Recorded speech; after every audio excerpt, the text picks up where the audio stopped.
De nos jours, le christianisme est la religion qui compte le plus grand nombre d'adeptes dans le monde entier. Mais comment cette religion a-t-elle commencé ? Et c'est ce que nous allons découvrir.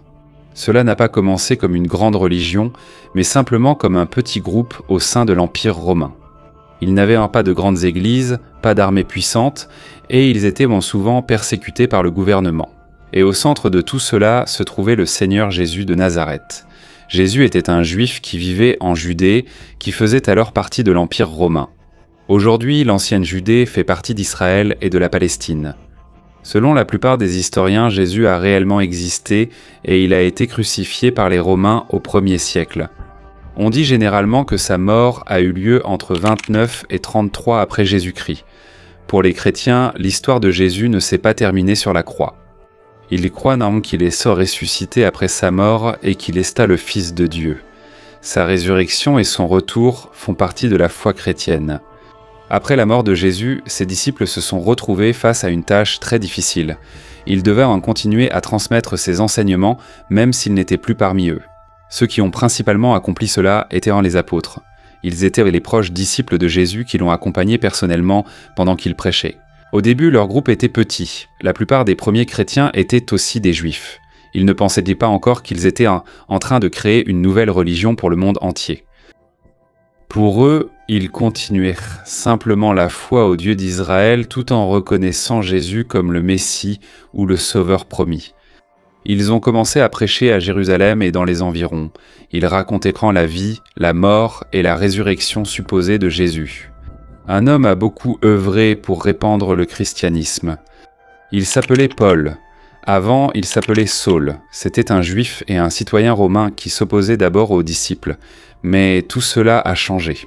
Selon les lettres de Paul et le livre des Actes, sa vie a changé après avoir eu une vision alors qu'il se rendait à Damas.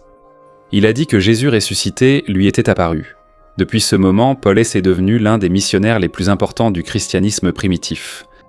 Un missionnaire est une personne qui voyage pour enseigner et répandre sa religion. Paul est important parce qu'il n'a pas seulement prêché aux Juifs, il a aussi transmis le message de Jésus. Les gentils ou les personnes qui ne sont pas juives. C'était un grand changement. Grâce à cela, le christianisme n'était plus limité à un seul peuple ou à un seul pays. Un grec, un romain, un syrien ou toute personne croyant en Jésus pouvait devenir chrétien. Paul a voyagé dans différentes parties de l'Empire romain. Il a traversé des régions qui sont aujourd'hui la Turquie, la Grèce, la Syrie, Chypre et l'Italie. Ces voyages étaient difficiles. Il parcourait de longues distances à pied, prenait des bateaux qui pouvaient être détruits par des tempêtes et entrait dans des villes où les missionnaires pouvaient être rejetés ou blessés. Dans chaque endroit, Paul enseignait dans les maisons, les lieux publics et les synagogues. Lorsqu'il y avait des croyants, il formait une petite communauté chrétienne. Après le départ de Paul, il écrivait à ces groupes pour répondre à leurs questions et résoudre leurs problèmes. Certaines de ces lettres sont devenues une partie du Nouveau Testament et de la Bible, parce que les Romains utilisaient souvent les routes et les itinéraires, et par la mer, les missionnaires pouvaient voyager plus rapidement. Les routes bâties pour soldats, commerçants et fonctionnaires romains ont aussi servi à diffuser le christianisme. En seulement quelques décennies, des communautés chrétiennes se sont formées en Judée, en Syrie, en Asie mineure, en Grèce, en Afrique du Nord et à Rome. Il existe aussi des récits sur le voyage d'autres apôtres vers des terres lointaines. Selon la tradition des chrétiens coptes, Marc l'évangéliste a contribué à la fondation de la communauté chrétienne à Alexandrie, en Égypte, au 1er siècle. C'est de là qu'est née l'Église copte orthodoxe, l'une des plus anciennes églises chrétiennes du monde. Il existe également une tradition qui affirme que Thomas l'apôtre est arrivé en Inde et y a fondé des communautés chrétiennes. Il existe d'anciens groupes chrétiens en Inde qui croient que leur foi vient de Thomas. Cependant, il n'y a pas suffisamment de preuves historiques pour le confirmer. Avec la diffusion du christianisme, on a commencé à écrire les histoires et enseignements sur Jésus. Les 4 évangiles, Matthieu, Marc, Luc et Jean, sont les principaux livres qui racontent sa vie, sa prédication, sa mort et sa résurrection. Ils n'ont pas été écrits en même temps. Selon la plupart des chercheurs, ils ont été rédigés au cours du 1er siècle, plusieurs décennies après la mort de Jésus. Chaque évangile a sa propre façon de raconter l'histoire et son propre message qu'il souhaite mettre en avant. Avec les lettres de Paul et d'autres écrits chrétiens, ils sont devenus le fondement du Nouveau Testament. Mais à mesure que le nombre de chrétiens augmentait, l'opposition contre eux se renforçait aussi. Le christianisme n'a pas été immédiatement interdit dans tout l'Empire romain à toutes les époques. La situation variait selon le lieu, le dirigeant et l'époque. Cependant, certains empereurs et responsables locaux ont puni les chrétiens. Mais pourquoi ? L'un des problèmes était que de nombreux chrétiens refusaient d'adorer les dieux de Rome et de faire des offrandes pour l'empereur. Pour le gouvernement, leur refus n'était pas seulement une question de religion. Mais cela pouvait aussi être vu comme un refus de l'autorité et de l'unité de l'Empire. C'est pourquoi certains chrétiens ont été emprisonnés, torturés ou tués à cause de leur foi. Cependant, au lieu de disparaître complètement, leur religion s'est encore plus répandue. Beaucoup de gens ont été attirés par le message du christianisme concernant le pardon, l'espérance, la vie après la mort et l'égale valeur de chaque personne devant Dieu. Certaines communautés chrétiennes aident aussi les pauvres, les veuves, les orphelins, les malades et les personnes sans famille. Au IVe siècle, les chrétiens n'étaient de plus seulement un petit groupe secret. Ils avaient déjà des dirigeants, des prêtres, des évêques, des lieux de culte et des communautés dans de nombreuses parties de l'Empire romain. Et juste à l'extérieur de Rome, il y avait un royaume qui a pris une décision très importante. Selon la tradition, en 301 après Jésus-Christ, le roi Tiridate III d'Arménie a accepté le christianisme. Il en a fait la religion officielle de son royaume. Il existe un débat sur l'année exacte, mais l'Arménie est reconnue comme le premier royaume à avoir officiellement adopté le christianisme comme religion d'État. Cela montrait qu'une religion autrefois suivie uniquement par de petits groupes persécutés pouvait désormais être adoptée par tout un pays. Mais le plus grand changement allait se produire au cœur même de l'Empire romain. En 312 après Jésus-Christ, Constantin s'est battu pour le contrôle de Rome lors de la bataille du pont Milvius. Selon les écrivains chrétiens, Constantin a eu une vision ou a vu un symbole chrétien avant la bataille. Il croyait que le Dieu des chrétiens l'aiderait à gagner. Et c'est ainsi que Constantin a remporté la victoire. L'année suivante, lui et l'empereur Licinius, son collègue, ont soutenu ce qu'on appelle l'édit de Milan. Cela a permis aux chrétiens de pratiquer librement leur culte et de récupérer certains biens confisqués. Le christianisme n'était pas encore la religion officielle de l'Empire romain. Mais avec le temps, tout a changé. D'abord persécutée, l'Église chrétienne a commencé à recevoir la protection et le soutien du plus puissant empereur de Rome. Avec la croissance rapide de l'Église, un nouveau problème est apparu. Tous les chrétiens n'avaient pas la même croyance concernant la véritable nature de Jésus. C'est pourquoi, en 325 après Jésus-Christ, Constantin a convoqué les évêques au concile de Nicée, dans une région qui fait aujourd'hui partie de la Turquie. Là, les dirigeants de l'Église ont débattu de la relation entre Jésus et Dieu le Père. La réunion a abouti à la première version du Credo de Nicée. Il s'agit d'une prière ou d'une déclaration de foi chrétienne concernant Dieu, Jésus et le Saint-Esprit. Malgré cela, cela n'a pas complètement mis fin à toutes les disputes. Mais le concile de Nicée a montré à quel point le christianisme avait déjà progressé. Quoi qu'il en soit, après que le christianisme soit devenu légal dans l'Empire romain, il fallait alors qu'il ait des enseignements clairs et uniformes. L'une des étapes les plus importantes à cet égard fut la création d'une version plus fiable de la Bible en latin. Le latin était la langue couramment utilisée dans l'Empire romain d'Occident. Mais à cette époque, les anciennes copies latines de la Bible étaient en différentes. Il y avait des mots et des passages qui n'étaient pas traduits de la même manière. C'est pourquoi saint Jérôme, un érudit chrétien maîtrisant le latin, le grec et l'hébreu, a été chargé de créer une meilleure version. Aux alentours de l'an 405 après Jésus-Christ, il avait terminé la majeure partie de son travail. Cette traduction est devenue connue sous le nom de Vulgate latine. Pendant de nombreux siècles, c'était la Bible principale utilisée par l'Église occidentale. De nombreux prêtres, moines, érudits et chefs d'Église en Europe lisaient et enseignaient à partir d'elle. La Vulgate est importante car elle a aidé à uniformiser les enseignements et les textes utilisés par les chrétiens occidentaux. Mais alors que le christianisme se renforçait dans l'ancien territoire romain, l'Empire romain d'Occident s'est effondré. En 476 après Jésus-Christ, le règne du dernier empereur romain en Occident a pris fin. L'ancien territoire a été divisé en plusieurs royaumes dirigés par différents groupes. Cependant, le christianisme n'a pas disparu. Au contraire, les églises et les monastères comptaient là parmi les organisations les plus stables en Europe. Ils conservèrent des livres, enseignaient aux gens, aidaient les pauvres et formaient de nouveaux missionnaires. Le monastère est un lieu où les moines vivent ensemble. Ils consacrent leur vie à la prière, à l'étude, au travail et au service. Depuis les monastères, des missionnaires étaient envoyés dans des régions qui n'étaient pas encore chrétiennes. Leur travail était souvent dangereux. Ils devaient en voyager dans des endroits lointains, apprendre d'autres langues et faire face à des personnes ayant déjà leurs propres croyances et traditions. Les missionnaires ont également remarqué que le christianisme se répandait plus rapidement lorsqu'un roi puissant était le premier à l'adopter. Lorsque le roi devenait chrétien, sa famille, ses officiers, ses soldats et de nombreux citoyens suivaient souvent son exemple. Mais cela ne signifiait pas que tout le monde croyait immédiatement de son plein gré. Dans certains royaumes, la conversion s'est faite par ordre, pression ou force. Dans d'autres endroits, elle a été acceptée progressivement grâce à la prédication et à l'interaction sociale. L'un des missionnaires les plus connus de cette époque était saint Patrick. Au 5e siècle, il s'est rendu en Irlande pour prêcher. Il y avait déjà des communautés chrétiennes là-bas avant son arrivée, donc il n'a pas été le premier à apporter le christianisme sur l'île. Mais il a joué un rôle important dans son expansion. Il a parlé avec les chefs locaux, enseigné aux habitants et aidé à établir des communautés chrétiennes. Les anciennes traditions irlandaises n'ont pas disparu tout de suite. Dans de nombreux lieux, des coutumes locales et de nouvelles pratiques chrétiennes se sont peu à peu mêlées. Plus tard, l'Irlande est devenue un centre important d'apprentissage et de mission. De nombreux moines irlandais ont voyagé vers d'autres parties de l'Europe. L'un d'eux était Columba. En 563 après Jésus-Christ, il a quitté l'Irlande et a fondé un monastère sur la petite île d'Iona, près de l'ouest de l'Écosse.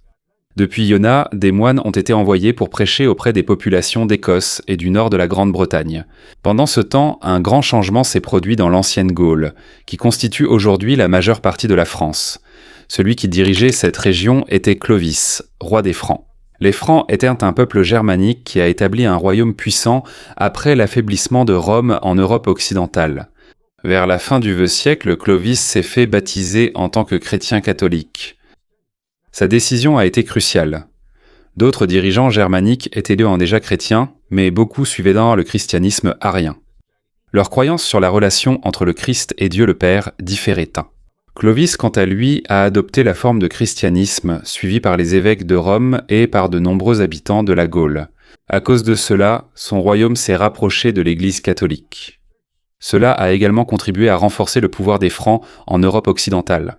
En Espagne, les Wisigoths ont également suivi longtemps le christianisme arien, mais en 589 après Jésus-Christ, le roi Récared a abandonné l'arianisme et a adopté le christianisme catholique.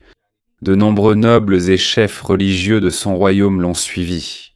Grâce à cela, la religion des dirigeants Wisigoths est devenue plus semblable à celle de la majorité de leurs sujets. En Grande-Bretagne, le christianisme n'a pas complètement disparu après le départ des Romains.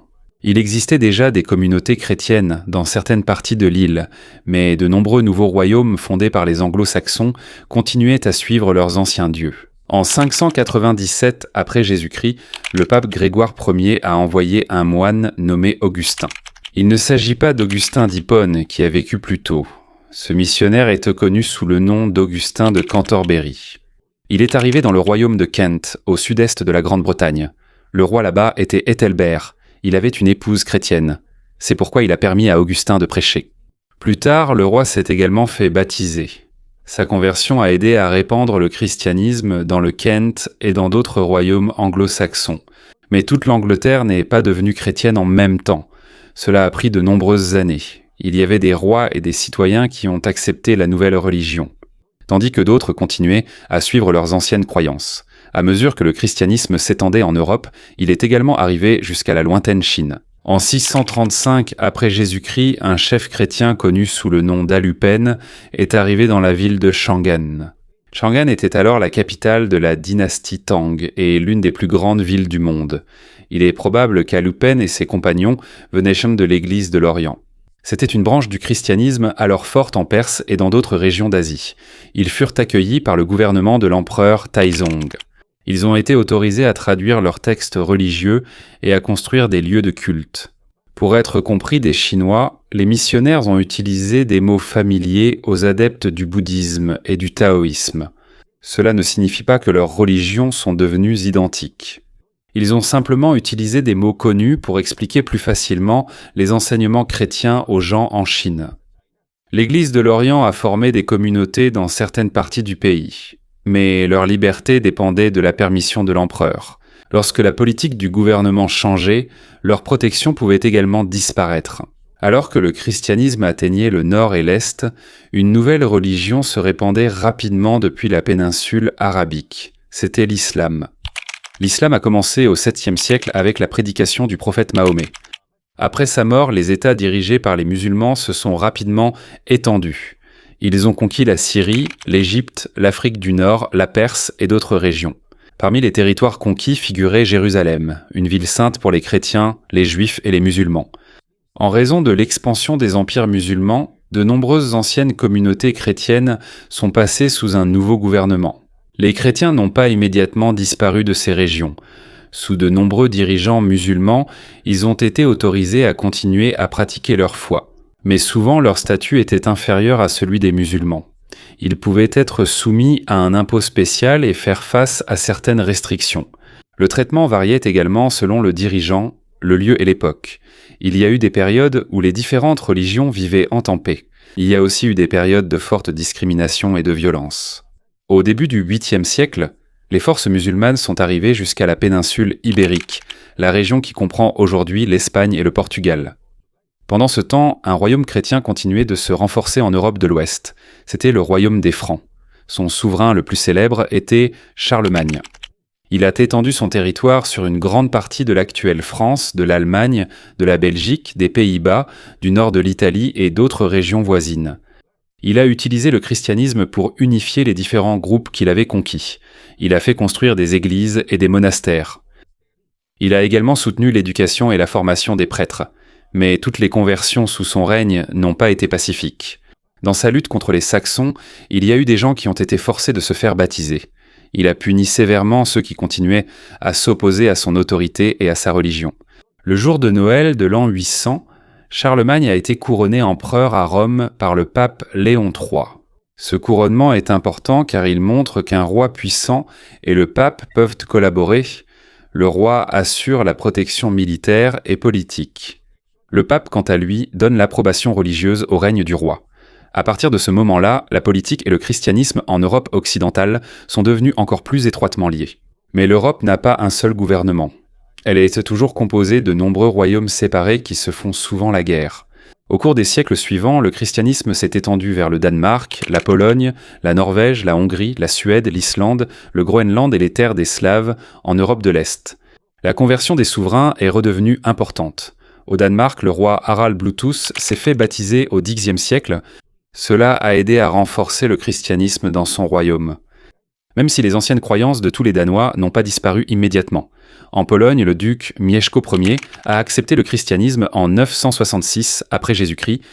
Grâce à cela, son royaume s'est rapproché des États chrétiens de l'Europe occidentale. Cela a également aidé à former un État polonais plus organisé.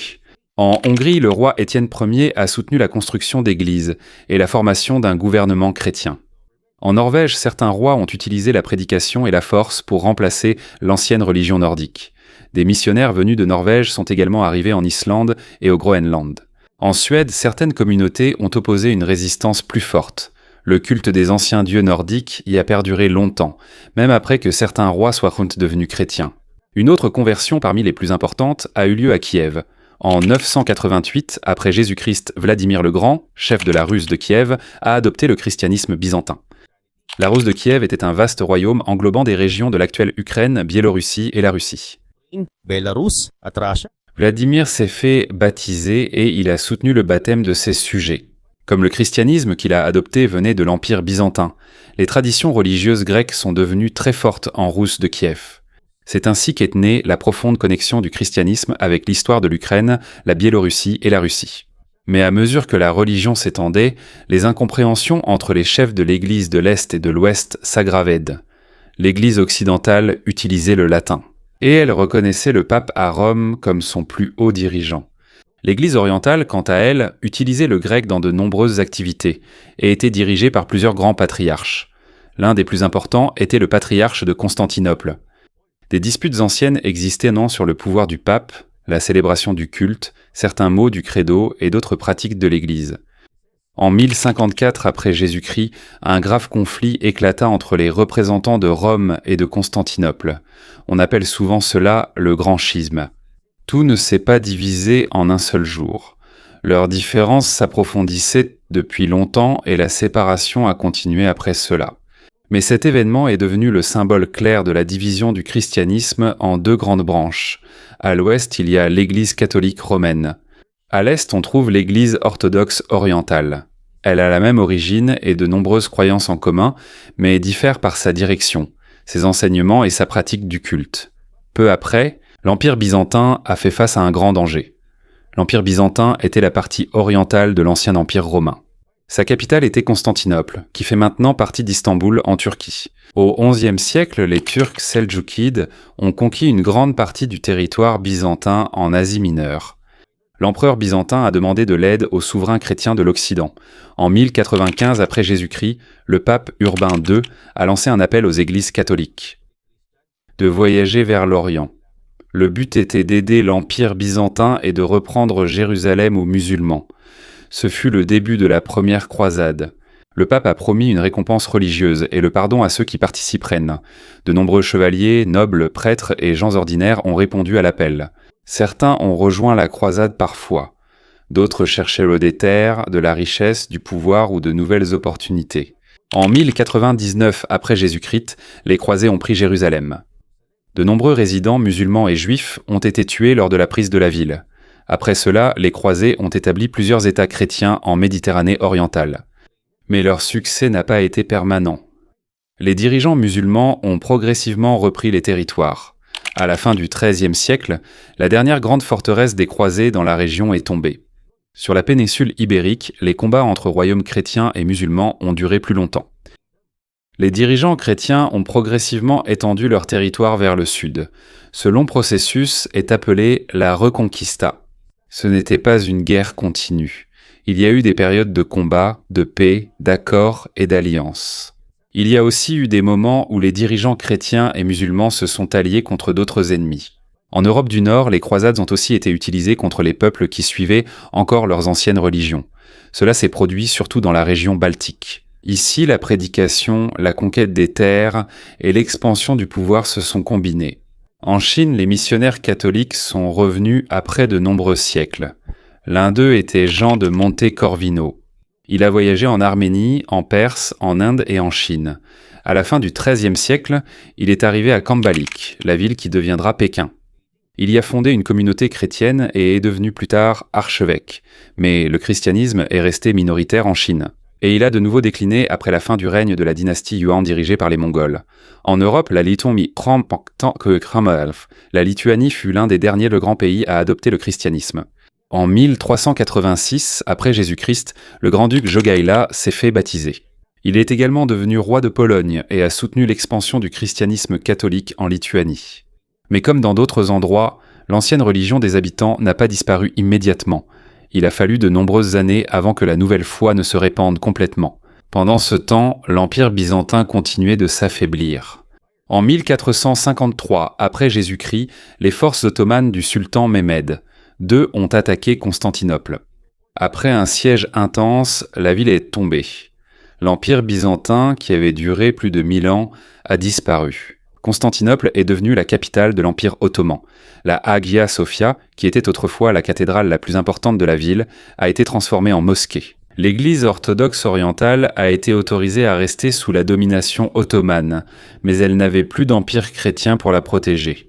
À cause de cela, les dirigeants de Moscou ont commencé à considérer leur royaume comme le nouveau centre du christianisme orthodoxe. Ils ont appelé Moscou la troisième Rome. Pour eux, la première Rome était l'ancienne capitale de l'Empire romain. La seconde était Constantinople. Après la chute de Constantinople, ils croyaient que Moscou avait le devoir de protéger la foi orthodoxe. Alors que le pouvoir changeait en Europe et au Moyen-Orient, les navires du Portugal et de l'Espagne commencèrent à naviguer vers l'Afrique, l'Asie et plus tard les Amériques. Ils ne cherchaient pas seulement de nouvelles routes commerciales. Leur voyage visait aussi à étendre leur pouvoir et à répandre le christianisme catholique. En 1482 après Jésus-Christ, les explorateurs portugais arrivèrent. au royaume du Congo en Afrique centrale. Ils n'ont pas immédiatement conquis le royaume. Au début, il y eut des échanges d'émissaires, de produits, de connaissances et de religions. En 1491 après Jésus-Christ, le roi Nisi Nzinga Anankuo se fit baptiser et prit le nom de Hwao. Avec lui, certains membres de sa famille et des officiels se firent également baptiser. Mais tout le royaume ne devint pas immédiatement chrétien. Certaines traditions locales continuèrent d'exister.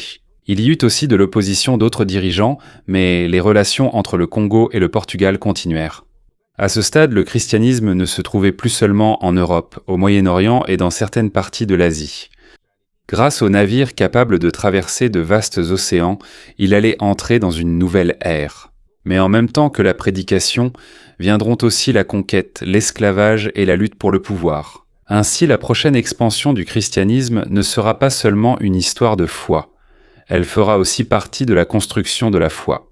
Des empires qui vont transformer une grande partie du monde.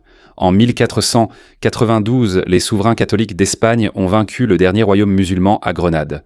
La même année, Christophe Colomb est arrivé en Amérique. Cela a été suivi par la conquête menée par l'Espagne et le Portugal. Avec les soldats, il y avait aussi des missionnaires catholiques. Beaucoup d'autochtones ont été baptisés, mais certains ont aussi été forcés et interdits de pratiquer leur ancienne religion.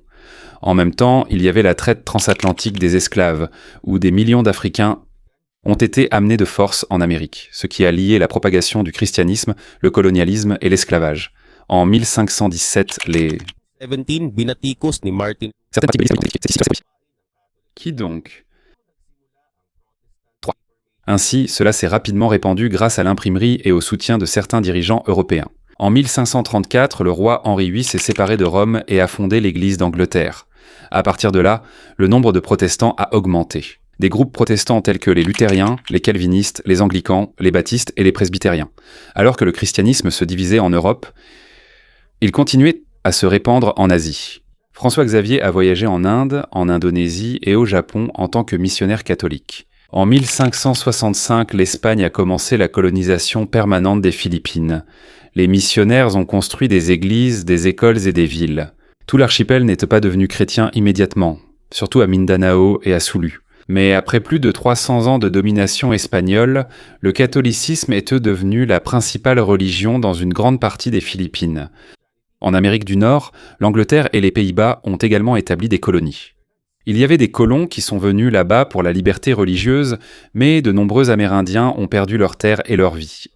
Au XVIIIe siècle, il y a eu les grands réveils en Grande-Bretagne et en Amérique du Nord. C'est à cette époque que l'idée de la foi personnelle, de la lecture de la Bible et du salut individuel s'est renforcée. Au XIXe siècle, de plus en plus de missionnaires sont partis en Afrique, en Asie, en Australie et dans les îles du Pacifique. Ils ont fondé quelques écoles, hôpitaux et imprimeries, mais souvent leur travail était aussi lié à l'expansion des empires européens. En Chine, de nombreux chrétiens et missionnaires ont été tués lors de la révolte des Boxers parce qu'ils étaient considérés comme liés à l'ingérence des étrangers. Au XXe siècle, les gouvernements communistes de l'Union soviétique, de l'Europe de l'Est et de la Chine ont réprimé la religion. De nombreuses églises ont été fermées et de nombreux croyants ont été persécutés, mais le christianisme n'a pas complètement disparu. Après la chute de certains gouvernements communistes, de nombreuses églises ont rouvert. Pendant près de 2000 ans, le christianisme s'est répandu par la prédication, la migration, le commerce, le règne des rois et la conquête. Il y a des gens qui ont volontairement embrassé cette foi par conviction. Mais il y a aussi des moments où elle a été imposée par la loi, la guerre et le pouvoir. Aujourd'hui, le christianisme reste la plus grande religion du monde, avec des milliards de fidèles, en Amérique, en Afrique, en Europe et en Asie. Partant d'un petit mouvement au Moyen-Orient, elle est devenue une religion mondiale qui continue d'influencer la culture, la politique et la vie de nombreuses personnes.